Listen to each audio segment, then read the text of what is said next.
Indian railway को सवारी गाड़ियां ढोने से फायदा नहीं होता। मनमोहन सिंह जो थे उन्होंने एक योजना बनाई EFC, उसके बाद मनमोहन सिंह की सरकार चली गई। मोदी जी की सबसे बड़ी जो उपलब्धि है ना,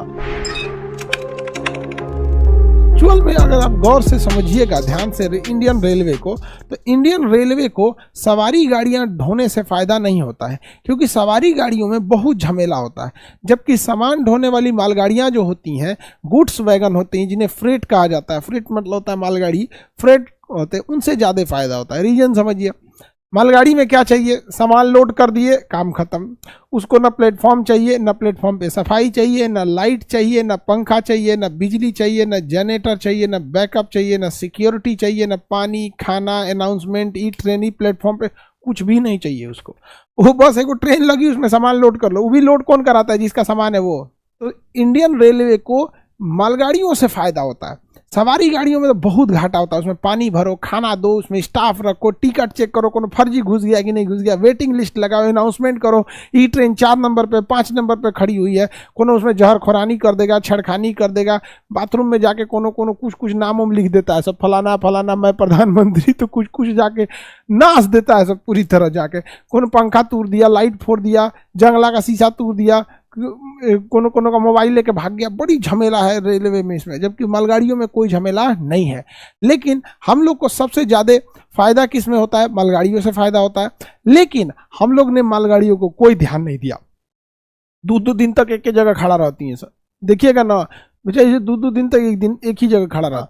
तो देखिए मनमोहन सिंह जो थे उन्होंने एक योजना बनाई थी कि क्यों ना हम एक अलग से पटरी बिछा दें जिसपे केवल और केवल मालगाड़ियां चलेंगी। अच्छा देखिए, एक और देखिए, मालगाड़ियों पे जो पटरी बनती है वो ज़्यादा खर्चीली होती है, क्योंकि उसको बहुत हैवी बनाना होता है, बहुत हैवी बनाना होता है मालगाड़ियों पे जो पटरी जाती है।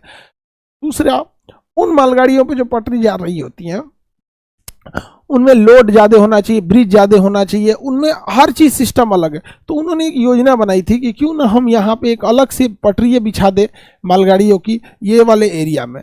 तो इसी रास्ते को हम लोग कहते हैं डेडिकेटेड, मतलब समर्पित है, फ्रेट मतलब सामान के लिए, कॉरिडोर मतलब रास्ता, dedicated freight corridor, DFC, dedicated freight corridor. अब उसके बाद मनमोहन सिंह की सरकार चली गई, नरेंद्र मोदी आए, और मोदी जी की सबसे बड़ी जो अच्छी उपलब्धि है ना, सबसे बड़ी उपलब्धि मोदी जी की वो ये है कि वो इंफ्रास्ट्रक्चर पे बहुत ध्यान देते हैं। चाहे वो सड़क इंफ्रास्ट्रक्चर हो, चाहे वो रेलवे इंफ्रास्ट्रक्चर हो, एक्सप्रेसवे हो, एयरपोर्ट हो, डिजिटल इंडिया हो, केबल हो, वाईफाई हो या फिर 5G हो, ये डिजिटल हो या फिर धरातली इंफ्रास्ट्रक्चर है, उस पे नरेंद्र मोदी ने बहुत बेहतर काम किया है। इंफ्रास्ट्रक्चर पे नेशनल सिक्योरिटी के कुछ इश्यूज को इन्होंने बहुत अच्छे से निपटा दिया, जैसे 370 को हटा दिया, और नक्सलियों को तो ऐसा भूल गए जैसे लगता है नक्सली कोई समस्या ही नहीं है। मीडिया वालों को बस बोल दो भाई नक्सल समस्या दिखाना ही नहीं है, तो नक्सलियों पे कुछ नहीं किए, लेकिन 370 को कंप्लीट खत्म कर दिए। और डेवलपमेंट के लिए इंफ्रास्ट्रक्चर पे इनकी टॉप प्रायोरिटी है इंफ्रास्ट्रक्चर, ठीक है। तो देखिए ध्यान से, तो ये हो गया आपका dedicated freight corridor.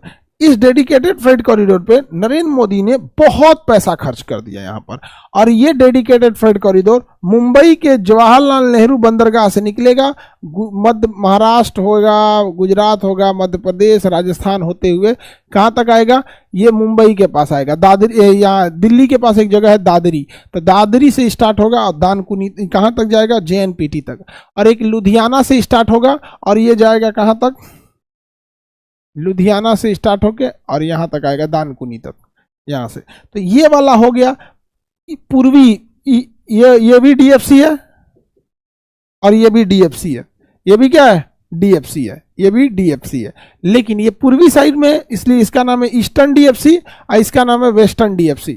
Eastern DFC और वेस्टर्न DFC, इस रास्ते पर कोई भी सवारी गाड़ी नहीं जाएगी।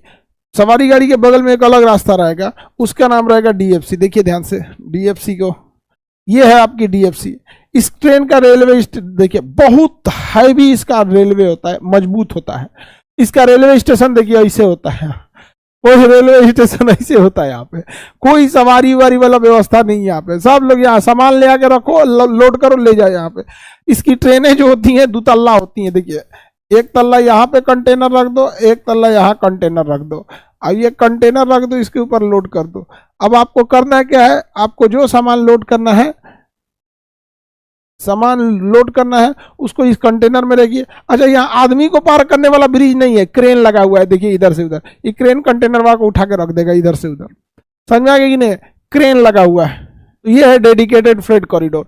देखिए ध्यान से, ये क्रेन जो है कैसे, ये ट्रक लगी है नीचे, यहाँ से क्रेन ने उठाया, अब इसके उसके ट्रक पे रख देगा, ट्रक लेके चला जाएगा। कहाँ जाना है भैया, चलो भैया जहाँ जाना है ले चलते हैं यहाँ पे। तो ये है आपका dedicated freight corridor, dedicated freight corridor, समझ में गया। इसका रेलवे स्टेशन भी अलग होता है, सब कुछ डिजाइन अलग होता है। इसमें केवल और केवल मालगाड़ियां जाती हैं। अब इसको कोई स्पीड का झमेला नहीं है। अब आप अगर कोई सामान पहले दिल्ली से मुंबई भेजना चाहते थे तो 3 दिन लगते थे। दिल्ली से कोई सामान ट्रेन से, सपोज कीजिए कि संतरा मंगाना है, दिल्ली से ट्रेन से मंगाइएगा 3 दिन बाद पहुंचेगा। अभी सेम डे पहुंच जाएगा, सुबह में लोड कीजिए अगले दिन ले लीजिए, 12 से 13 घंटा में पहुंच जाएगा। 100 के स्पीड में चलती है मालगाड़ियां, यहाँ से आराम से मुंबई से पहुंचे निकलेगी, 100 के स्पीड में धड़धड़ा के दिल्ली पहुंच जाएगी। तो ये हो गया आपका डेडिकेटेड फ्रेट कॉरिडोर। इसे क्या कहेंगे, डेडिकेटेड फ्रेट कॉरिडोर। अभी कितने हैं, 2।